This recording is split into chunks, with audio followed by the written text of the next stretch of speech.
Y'all show some love for Buckwild. Put you on the hot seat, brother. The hot seat? The hot seat. Have a seat over here, man. Hot. So, and I'm thankful that y'all like what I do. You know what I'm saying? Because I do it for the people. I don't do it for me. So that's why I work hard. It's like if I'm home working hard on a beat, it's not because I think it's dope. It's because like, yo, well, people like this. Yeah. And if people don't like it, then I feel like I didn't do my job. So Buck came out to my birthday cipher last year. We do a celebrity cipher every year for my birthday, and I literally could have had him like just play shit from the beginning to the end of all his own music. He was in his element that night. Him, Scram Jones. Who else we had out? Buddha and Grands, Amadeus, I think came through, right? I think so. Yeah. So the one thing about Buck that I just want to point out is that A, he's very humble. B, he's worked with all your favorite artists. And C, he is still relevant to this day because of those things. Not only just because of his back catalog, but also because he's still active in what's going on in music now. He's a legend. So one more time for the homie Buckwild before we get started. So Buck, we always had the conversation about how you got started. I don't necessarily want to get to that point, but I want to talk about the early brain uprising of D.I.T.C. and how you guys got connected, how you all worked together. What was the idea for D.I.T.C. and how did y'all work individually but also collectively? Well, to be honest, I believe that I came in. Me, Big L, and OC was around the same time. Okay. Diamond, Finesse, Showbiz, Diamond D. I believe them four were already there. Okay. Because when I came in, I did Diamond's record. L got his deal. I did L's record. I did OC's album, and that was that. Then you know, OG and them came later. Okay. But as a collective, we were all people who just love music and the idea of hip hop. Well, not the idea, but the rules that were set there before. Right. Which are now somebody stole. Right. Somebody stole the rules and put them away somewhere. That's why hip hop is bad. That's what they did. Facts. Nah, no one wants to abide by the rules. The rules is like, to me, it's like when the beat come on, you gotta make the ugly face. That's right. You know what I'm saying? If your beat don't do the ugly face in your song, don't just make people be like, yo, play that again, play that again, play that again, without trying to be nice to somebody. Because if your shit was whack, they'd be like, yo, get this nigga out of here. Whose man's is this? And that's how it used to be. So we had no choice but to make the best music that we could. That was straight to the point, man. But that's what it is. Nah, we don't have that no more. All that's gone. Because sometimes I hear dudes playing beats and I be like, whose man's is this? Right. You know? Well, that was the culture too back in New York. You know, when we first kind of got into this hip hop space, Cali as well. Like you walked in the room, there was Buckwild, there was P Rock, there was Primo, all these guys ready to try to get on this one record, and it was a friendly competition, but at the same time, but when it was like it was me, Beat Miners, Easy LP, then a little later it was like Just Blaze. I remember seeing Just Blaze in Cutting Room. I remember when Kanye came to town, Bink came to town, so it was so hard to get a placement because it's like the draft. Right. You had like it was an NBA draft. Like to get on the album, you had to be drafted, and it's like if you ain't make the draft, you couldn't make it. Right. And that draft was pretty damn hard to get involved in. Yeah, in the first place. Because everybody loved it, and it's like where else could you make a nice check? Right. And not say I just want to be on. I just want to be on Jay-Z album. I just want to be on, Big L album. Like you wanted that check because you've been to the tunnel and you see how people explode when the records come on. And it's the most amazing thing. And it's like, I'm mad that this generation don't have a tunnel. Because to understand that, when it's like you got 3,000 people in the club, and when your record come on. Black Rob comes on, the Will record. Yeah, like, for me, the first thing that I knew, like, my man LP did Get Money. Right. Because we took him to Biggie house, and when they played that record in the tunnel, I was like, I need one of those. Right.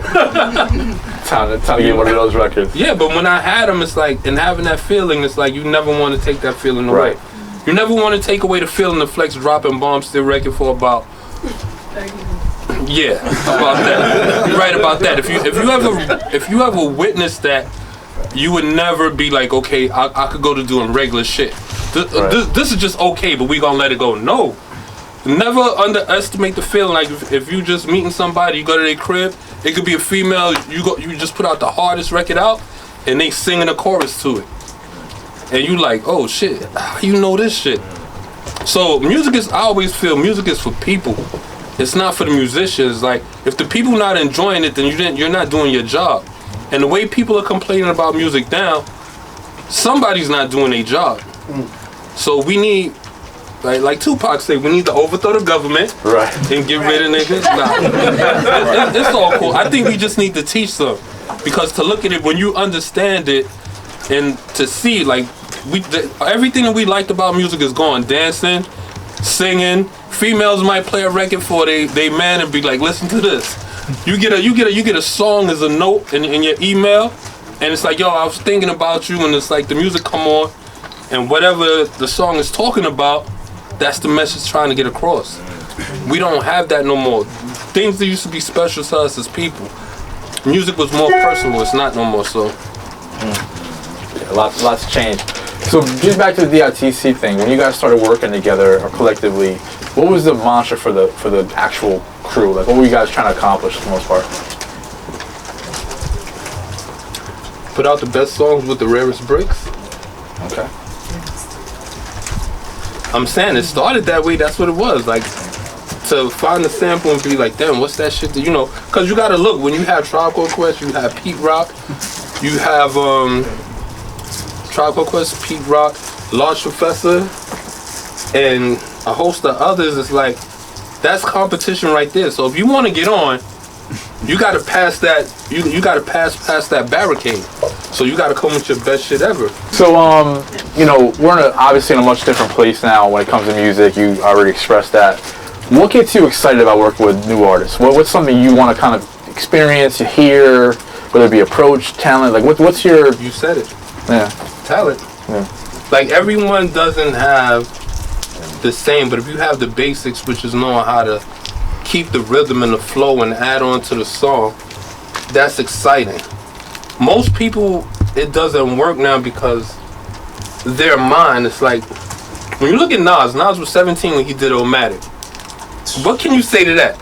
A 17-year-old kid rhyming about that. Big L was 17 also when he got signed. Biggie was 17, so when you look at it, we rhyming about experiences, but experience of what we see in our neighborhoods.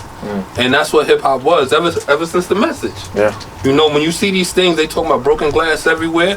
Whatever was going on in the hood, that's what we talking about. Not, I'm selling drugs. You telling on yourself. Right. You know, so when you look at it, you want to know what's going on. Tupac did the same thing, keep your head up. Brenda's got a baby. So for years in hip-hop, we all been talking about the struggles and the things that we go through. We never been glorifying crime and everything else. Right. People thought Biggie did it, but Biggie, when the song first come on, talking about, yo, my mom ain't giving me shit. You trying to rob this train or what? Right. So the struggle of what we go through, that's what I believe hip-hop was birthed from. And it's like, when you listen to these struggles, you like, oh man, you know what? Oh, I could make it. He talking about me. I feel much better in my position where I'm at because I'm not the only one going through it. Yeah. Makes a lot of sense. I think we talked about it earlier with You can teach that. I teach that? Okay. I can quote that? Yeah. You put it in the book? Yeah. Please do.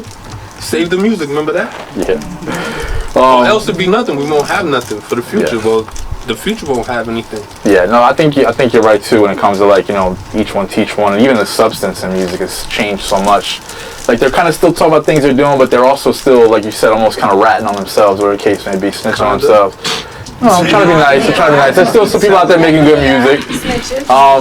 But in terms of, like, some of the people you look at right now, whether it be producers or artists, like, who really stands out to you that's really making a change or making a statement with their music?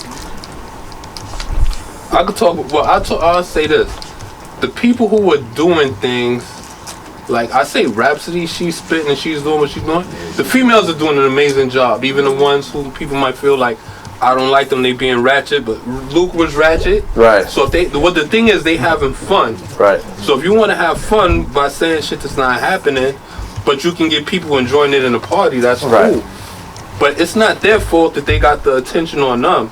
The people who have the talent to change it, they don't have the attention on them because they're not using their talent to change it. Right. So if you do what you need to do, because when we used to go to parties, it used to be like 10 different type of hip hop records played.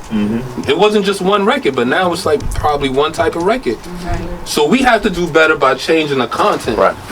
Yeah, Benny talked about that earlier in terms of, like, just us being kind of like our own gatekeepers and trying to figure out what we want this music to go to. You know what I'm saying? I think you need to take a test. You know, Run said took a test to become an MC. Because to look at it, to be honest, it's like hip hop is for everybody. If you want to tell your truth and what's going on, why not? When Eminem came out, people was kind of hating on Eminem, but when he dropped the Slim Shady LP and everything he was talking about, people was like, yo, I get it. Yeah. So when we see this, that's why I say we have to. It's your outlet to get your stress and everything off your chest. You know, if you was a girl and you was going through shit, you went through hard times at home. You know, abusive moms, pops used to get drunk, and you spoke about it, and it resonated with people. Yeah. So be it. But their own story, because somebody, if you say it poetically the right way, you're gonna get people to be like, oh man, yo, she's dope at what she's saying. Yo, you hear this? Yo, she going through this. She sound real. I want to hang with her. So your songs was your introduction to people, and that's what made them kind of tied to you. Yeah. Whether if you having fun or you talking about your struggle, whatever it is. Right now, everybody getting money. I'm like, yo. For me, growing up, dude, if you selling drugs, why you want to be a rapper? Thanks. To me, when I grew up, well, before I started rapping, all my friends who were drug dealers was millionaires, so they look down on music.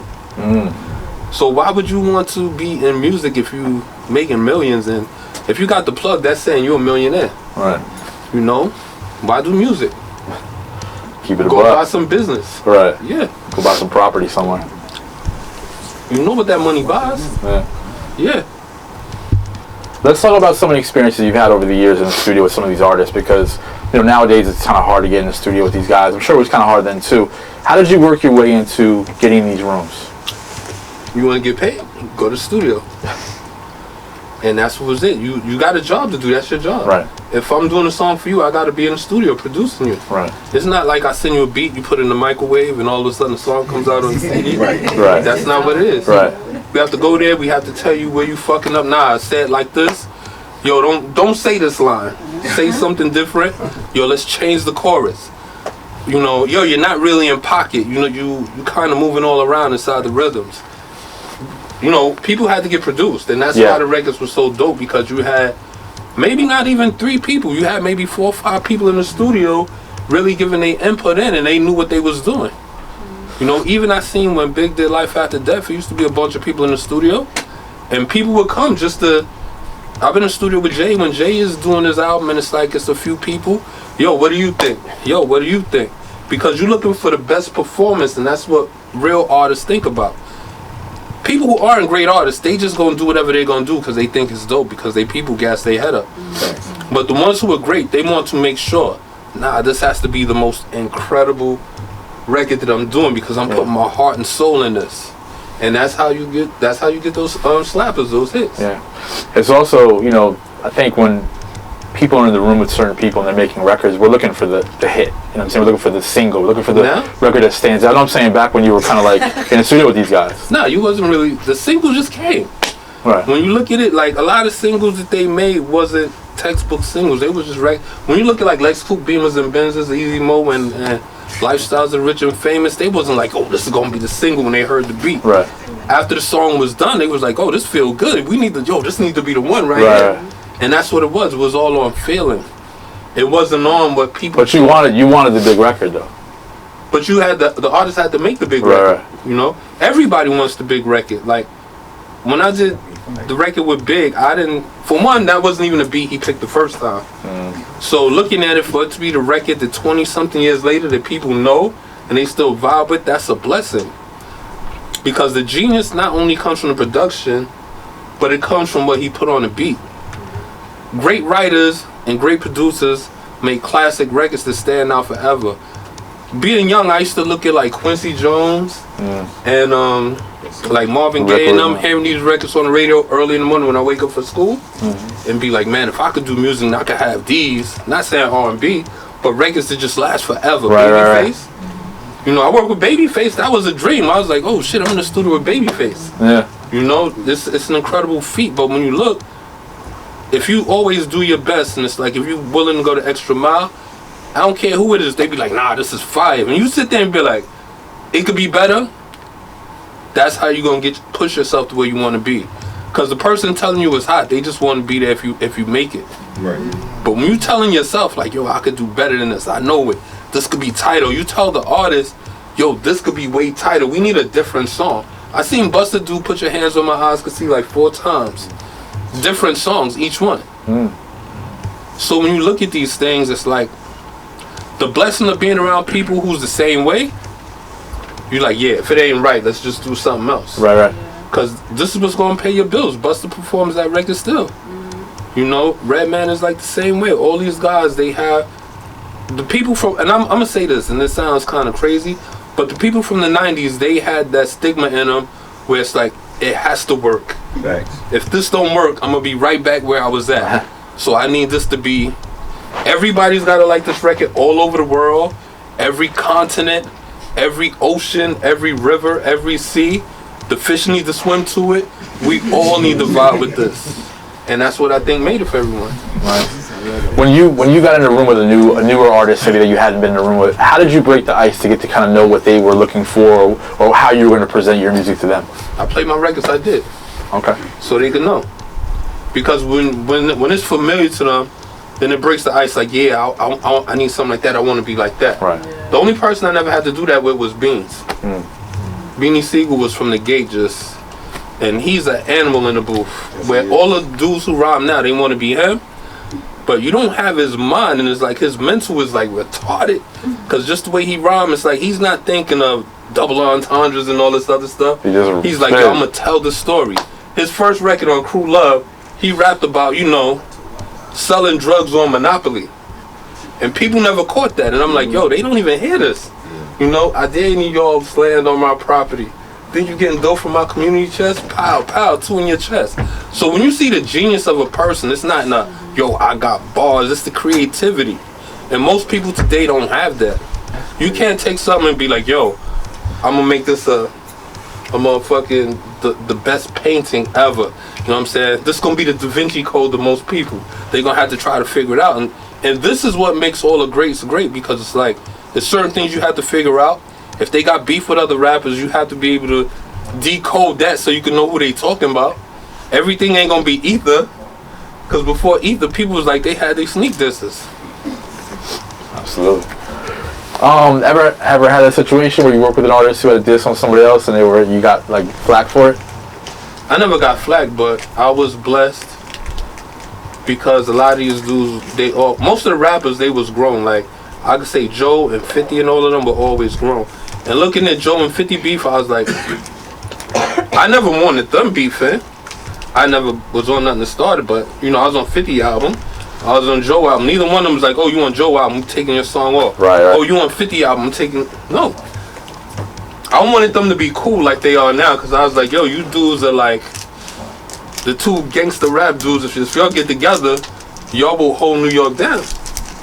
And I'm happy to see them the way they are now. Joe's an amazing dude. He's not the screw-faced dude no more. He walks around smiling, doing things for the community, for the government, and is growing as a person. I think that's a hell of a way to be. Right. And he shows love to a lot of the up-and-coming artists. Right, absolutely.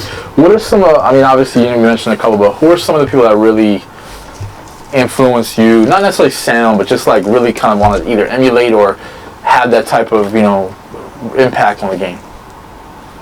Oh, you're talking about on the game? Yeah, just impact on the game in general. The first time it might have been Bomb Squad. Okay. Also Marley Marl. And when Nas' album dropped, it was, of course, my crew. I gotta say that. Right. But when as time went on with Premier, Q-Tip, and Large Professor, it was them. Especially Premier. Like I told Preem this morning, yo, when I was so happy being on an album with you and to have a record that shine, because it's like it means a lot. Because it's like to have a record where it's like it's side by side, yo, that's an amazing feat. It's not like, oh man, you know, as long as I got a record. It's like, no, I need a jam. So when they play it in the tunnel, who when they gonna play the most? Mine. Oh, that's cool. Right. That's crazy. Y'all get up for Buckwild one time, man. Is there anybody that you haven't worked with just yet that you'd like to work with? Is there anything you aspire to still do as a creative, you know, that you haven't done yet? This is an impressive list. Rather than have, Andre 3000 for sure. Yes, sir. I would love to do a song, and it's like, and I told FLWRS, yo, you need to do a song with you, Eminem, and Andre 3000. He's like, make the beat. So like, I don't know these dudes. If I knew them, it'd be different. Right. But to look at it, I always look, if it's a feature, you want something that moves the world. When a person sees it, like if you were scrolling down iTunes, you see, oh shit, Pharoah, Andre, and Eminem. This gotta be crazy, you know? I don't want to do a feature with somebody just because it's a feature. Features is getting tired now. There's nothing exciting. The real rappers, like if it was me, I would be thinking about, yo Drake, you need to do a song with LL. People think it's gonna be a love song, but I know it's gonna be lyrical, because LL, he's a lyrical juggernaut, and it's like, and you got rhyme skills, and people would be surprised to see how that would sound. If it was J. Cole, I look at J. Cole, I'd be like, yo, you know what? I wouldn't do a song with Nas, but I would pick up some of these other dudes, maybe Talib, maybe maybe Black Thought, people like that, because he has that, and it's like, I think in hip hop we getting lazy, we not being creative no more, because we used to have it when we looked at the cover and we seen the features. Hell yeah. I know I was one of those dudes. I popped the CD out. And if it's track 14, you're going right to that. 14. Like when Reservoir Dogs was on Jay-Z album with Old Enough, I didn't hear nothing else on the album. I went straight to that. And I was rocking that. I didn't rock nothing else. And I'm in music, so it's not biased. It's still like, it's still fandom. Like, oh shit, yo, did you hear this shit with this new dude Jay-Z got? Like, word of mouth was the biggest promotion, because I can remember going to the hood and it's like telling people all about this record, or coming by with the Jeep with the system and be like, yo, listen to this, and it's like, and playing it. That don't exist no more. We don't take pride in what we doing to be like, yo, this is the craziest shit ever. And that was something. Like Nas album came out. Nas album went platinum on a cassette with 6 songs in New York City. People don't know the impact of Illmatic. Some people be like, Illmatic, favorite album of all time, but it's like, that's a long time ago. Dude, this shit, Illmatic and Ready to Die had New York in the chokehold. Right. And people was like, that's where Jay-Z get the line, who's the best MC, Biggie, Jay-Z, or Nas? Because people was buzzing on Reasonable Doubt, but Ready to Die and Illmatic, you was like, yo, these young dudes are saying something, and Jay was the OG. Yeah. You know, and the crazy shit was, is like, you could be the summertime, and that one album would just, you'd hear it in every fucking car that drove by, no matter where you were in the city. You know what I'm saying? We don't, like you were saying, we don't really have that kind of vibe going on anymore, right? You know, like, people aren't making music to make classic records. They're just kind of putting things out. Competitive. If you have a friend, you have to always look at them as competition. Like my man Easy LP, he told me that, he said, yo, every time you had a record, I stop what I'm doing, I'm going home and I'm beating on my drum machine. And I said, dude, I do the same thing. And we started laughing about it. Yeah. Because when you have that, and that's my boy, like we came from mixtapes together. But when you have that and both of y'all are making hit records, and you know what the hits take, because you like, damn, if I go to Tunnel Sunday and they play this shit, man, this shit's gonna be crazy. That's the feeling we got. I don't know what people want to hear their music or who they exciting for, because looking at it, if I'm going against Hatch and I'm like, yeah, Hatch, this shit is dope, I want to go to the people and see how the people like it. If the people go crazy for it and Flex is playing it 10 times in a party, I'm looking at you like, I got you, buddy. Yeah. And see you next time. Who's dancing? Who's doing what? Like, what we doing? Standing around taking selfies in a party? What type of shit is that? You know? Is this what the girls like? Girls don't like when dudes come and talk to them and they shut them down? You know what I'm saying? And keep bothering them for the night. Like, where's the vibe? Where's the culture? New York City culture is gone. Well, I think you made a great point with the feature side of it, because, you know, back in the day, you'd hear like various MCs on one record. It wouldn't be like the same 4 people: Future, Little Baby, you know, so and so and so and so. Back in the day, you'd see a lot of that creativity where people would cross crews and you know what I'm saying? Like, it was just a different vibe, and you'd be excited. And a remix was like really a remix. Like when a P-Rock remix came out. 4, 3, 2, 1. Perfect, yeah. Who shot you? Johnny Blaze, band from CV. You know, John Blaze. Like, look at all these Scenario. You know what I'm saying? There was nothing, and even when Busta's rhyming with them, he's like, yo, I'ma shine. I'm gonna say some ill shit. My flow is gonna kick all your ass, so be ready. And it did. That was the mentality of MCs back in those times where they be like, oh, these niggas is old, cause they knew like, yo, if you could see Busta and be like, yo, 20-something years later, you still be doing Put Your Hands Where My Eyes Can See in front of 60,000 people. Yeah. Where 60,000 young people can't get even 16,000 ticket sales in that, because looking at it, I don't think that it's not because of them and their age, it's their content of their music.